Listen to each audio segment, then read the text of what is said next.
तो स्वागत है आप सभी का आपके अपने YouTube चैनल एसएस एग्जाम गुरुजी पर। तो हम अपनी श्रृंखला को आगे बढ़ा रहे हैं बच्चों। हम पढ़ने वाले हैं आज कक्षा 12 की फिजिक्स का जो चैप्टर हमारा चल रहा था, जिसमें हमारा टॉपिक चल रहा था गॉस की प्रमेय के अनुप्रयोग, जिसमें हमने आपको अनंत लंबाई के चालक के कुछ आर दूरी पर स्थित बिंदु पर विद्युत क्षेत्र की तीव्रता के लिए व्यंजक प्राप्त किया था। अब हम बात करने वाले हैं यहाँ पर अनंत विस्तार की समतल आवेशित अचालक प्लेट के कारण विद्युत क्षेत्र की तीव्रता, यानी कि यूं मान के चले कि उस समय उसमें तार के बारे में बात की गई थी। आज हम यहाँ पर बात करने वाले हैं चादर की। तो फॉर एग्जाम्पल मैं बात करना चाहूंगा यहाँ पर कि एग्जाम्पल के तौर पर मैं ले रहा हूं यहाँ पर एक शीट जो कुछ भी हो सकती है। फॉर एग्जाम्पल के लिए मैं ये मान के चल रहा हूँ, ये हमारे पास एक कॉपी है, इसका एक शीट लिया है हमने। ये पतली चादर मान के चलते हैं, ये अचालक चादर है और इसको हमने आवेश दिया है, जैसे कि इस तरह से, ये इस तरह से ये चादर ये रखी हुई है इस तरह से।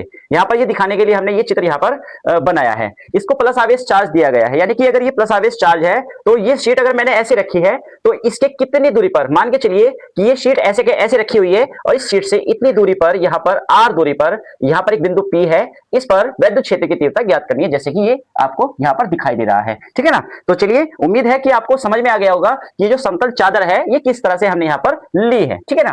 तो देखिए, इसमें यहाँ पर प्लस आवेश दिया गया है। प्लस आवेश के कारण जो विद्युत क्षेत्र की तीव्रता होती है वो बाहर की ओर होती है। यहाँ पर ये बाहर की ओर हो जाएगी, इसकी दिशा बाहर की ओर हो जाएगी।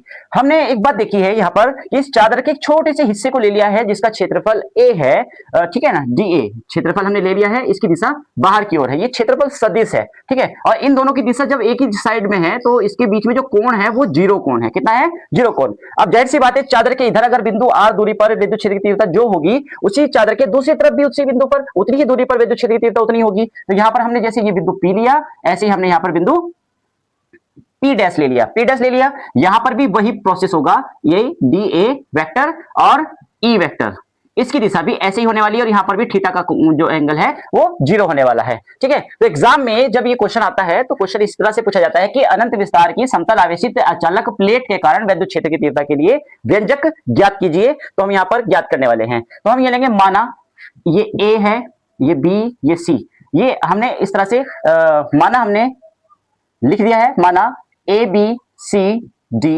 एक, इसे वर्गाकार ले लो चाहे आयताकार ले लो, ए बी सी डी एक आयताकार, या यूं कह सकते हैं कि हम ए बी सी डी आकार की एक अचालक, एक आयताकार अचालक प्लेट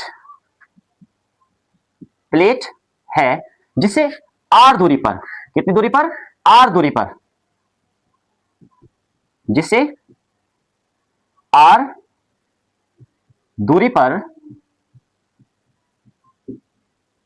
बिंदु पी स्थित है। बिंदु पी स्थित है, बिंदु पी और पी डैश दोनों स्थित है। ठीक है ना। तो बिंदु पी स्थित है जिस पर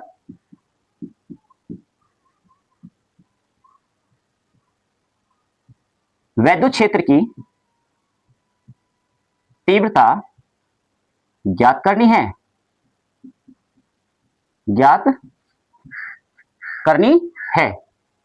ठीक है ना। तो कहने का मतलब मेरा यह है कि इस प्लेट के कारण इधर की तरफ और इधर की तरफ, दोनों की तरफ जो है विद्युत क्षेत्र की तीव्रता क्या होगी वो हमें ज्ञात करनी है। तो देखिए, इसमें हमें छोटा सा मानक ही लिखना है, क्योंकि एग्जाम में हमें कोशिश करनी होती है चित्र के माध्यम से ज्यादा समझाएं और इसमें कम से कम ये थियोरेटिकल पोर्शन लिखना पड़े। ठीक है ना। ये साइंस की जो साइंस स्ट्रीम के जो बच्चे होते हैं उनकी यही खासियत होती है कि कम बात में अपनी बात को ज्यादा तरीके से समझा दिया जाए, यही वो वहां पर एग्जामिनर जो है आपसे मांगते हैं। ठीक है। तो अब जहां पर बात करने वाले हैं, ये ए बी सी डी एक आयताकार अचालक प्लेट है जिससे आर दूरी पर बिंदु पी स्थित है और जिस पर हमें विद्युत क्षेत्र की तीव्रता ज्ञात करनी है। तो आइए हम ज्ञात करते हैं विद्युत क्षेत्र की। तो हमने यहां पर सबसे पहले क्या देखना है, यहां पर हमने बिंदु पी लिया और बिंदु पी डैश लिया। तो हमने यहां पर क्या किया, ये इस तरह की हमने ये आकृति यहां पर बना दी जिसको हम बोलते हैं गॉसियन पृष्ठ। ये हमने यहां पर गॉसियन पृष्ठ ड्रॉ कर लिया है। क्या कर लिया हमने, यहां पर गॉसियन पृष्ठ बना दिया है। यहां पर और गॉसियन पृष्ठ बना दिया है। तो यहां पर ये जो निशान दिए गए हैं, तो हम ये मान के चल रहे हैं कि इस प्लेट के कारण यहां से जो बल रेखाएं गुजर रही हैं, यानी कि विद्युत फ्लक्स जो गुजर रहा है, हम उसकी यहां पर गणना करने वाले हैं।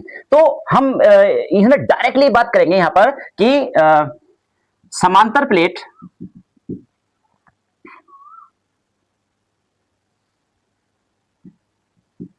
Plate A B C D के आवेश के कारण बिंदु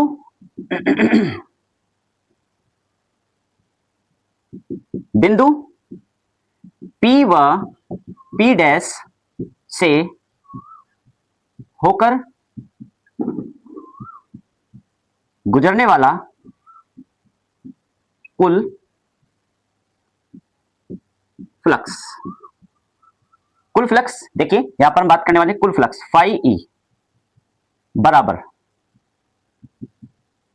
बिंदु P पर फ्लक्स प्लस बिंदु P डैश पर फ्लक्स। हम यहाँ पर ट्यूशन की जैसी सुविधा दे रहे हैं बच्चों, ये टॉपिक आपको ट्यूशन में भी इसी तरीके से कराया जाएगा, शॉर्ट से शॉर्ट तरीके से कराया जाएगा, ठीक है ना। तो आप यहाँ पर भी उस चीज का फायदा यहाँ पर उठा सकते हैं।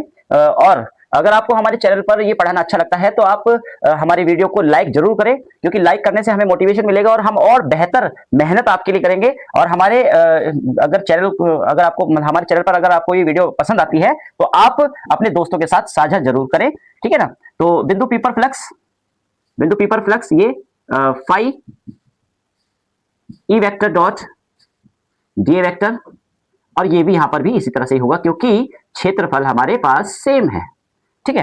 तो यहां पर हम देखेंगे कि जो यहां पर कोस जो कोण है वो इतना है और ये कोण इतना है, क्योंकि ये अदिश गुणन है और अदिश गुणन में आता है कोस थीटा। क्या आता है? Cos theta. E D A cos theta plus E D A cos theta, ये दोनों चीज सेम है तो इनको जोड़ लेंगे और जोड़ने पर हमारा ये आ जाता है E D A cos theta. चूंकि थीटा क्या है यहां पर? शून्य है, और कोस जीरो की वैल्यू, कोस जीरो की वैल्यू क्या होती है? कोस जीरो की वैल्यू 1 होती है। कक्षा 10 में त्रिकोणमिति में सभी बच्चों ने ये पढ़ा है। तो ये आ जाएगा हमारा EDA। तो यहां पर इसका क्या हो जाएगा? ये E तो बाहर आ जाएगा, तो यहां पर DA, जब इसका समाकलन करेंगे तो हमारा ये यहां पर A आ जाएगा, ठीक है। तो ये आ जाएगा हमारा फाई ई बराबर 2EA, ठीक है। तो यहां पर आइए, यहां पर देखते हैं इसको हम, क्योंकि गॉस की प्रमेय से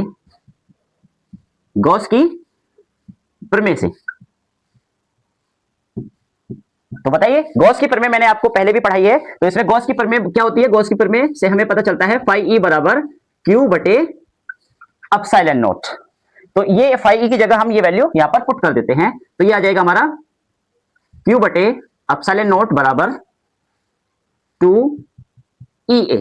ये यहां पर हमारा आ जाएगा E बराबर क्यू बटे 2A एप्सिलॉन नॉट, ठीक है। तो ये आ जाता है हमारा, यहां पर ये हमारा न्यूटन प्रति कूलम आ जाएगा, ठीक है। जैसे कि हमने अनंत लंबाई के चालक तार में हमने बात की थी रेखीय आवेश घनत्व के बारे में, तो यहां पर आएगा हमारा क्षेत्रफल घनत्व। तो क्षेत्रफल घनत्व में यहां पर हम बात करते हैं कि जो क्षेत्रफल घनत्व को प्रदर्शित करते हैं वो सिग्मा से प्रदर्शित करते हैं। किससे? सिग्मा से। तो सिग्मा बराबर आता है हमारा Q अपॉन A। क्या आता है?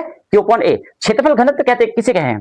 कैसे? क्षेत्रफल घनत्व, क्षेत्रफल आवेश का क्षेत्रफल घनत्व हम कहते हैं एकांक क्षेत्रफल में उपस्थित आवेश की मात्रा, उसका आवेशित क्षेत्रफल घनत्व कहलाता है। तो ये यहां पर हमने ये वैल्यू रख दी है। तो ये E बराबर क्या आ जाएगा? Q बटे A की जगह हमने रख दिया सिग्मा, तो ये आ जाएगा हमारा सिग्मा बटे 2 एप्सिलॉन नॉट। मैं थोड़ा सा इसको ऊपर करके लिख देता हूं, यहां पर ये साइड में लिख देता हूं। तो यहां पर ये वैल्यू यहां पर रखने के बाद ये आ जाती है हमारी E बराबर सिग्मा, यानी कि Q बटे A की जगह हमने सिग्मा रख दिया, तो सिग्मा बटे 2 एप्सिलॉन नॉट ये आ जाता है। और इसका जो मात्रक होता है वो न्यूटन प्रति कूलम होता है।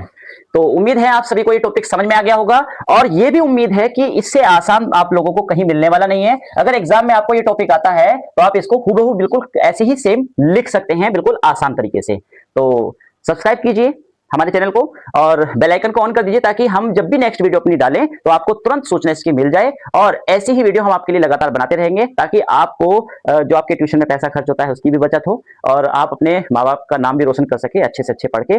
और देखिए, मैं एक चीज बताना चाहूंगा कि मैं यहाँ पर बेसिक, भले से ही मेरे पास डिजिटल बोर्ड नहीं है, मैं बेसिक बोर्ड पर पढ़ा रहा हूँ, और आज के समय में डिजिटल बोर्ड का जमाना चल रहा है, लेकिन मैं आपको पूरा पूरा वह कंटेंट देने की कोशिश कर रहा हूँ जो एक डिजिटल बोर्ड पे दिया जा सकता था, वो क्योंकि अट्रैक्टिव लगता है। और ये आजकल बहुत पुराना समय हो चुका है इस चीज का, कि ये बहुत ओल्ड फैशन में जा चुका है, लेकिन अगर आपका सपोर्ट रहा तो मैं बिल्कुल वो सुविधा भी आपके लिए लेकर आऊंगा। Thank you. हमारे चैनल पे बने रहिए। आपका बहुत बहुत धन्यवाद।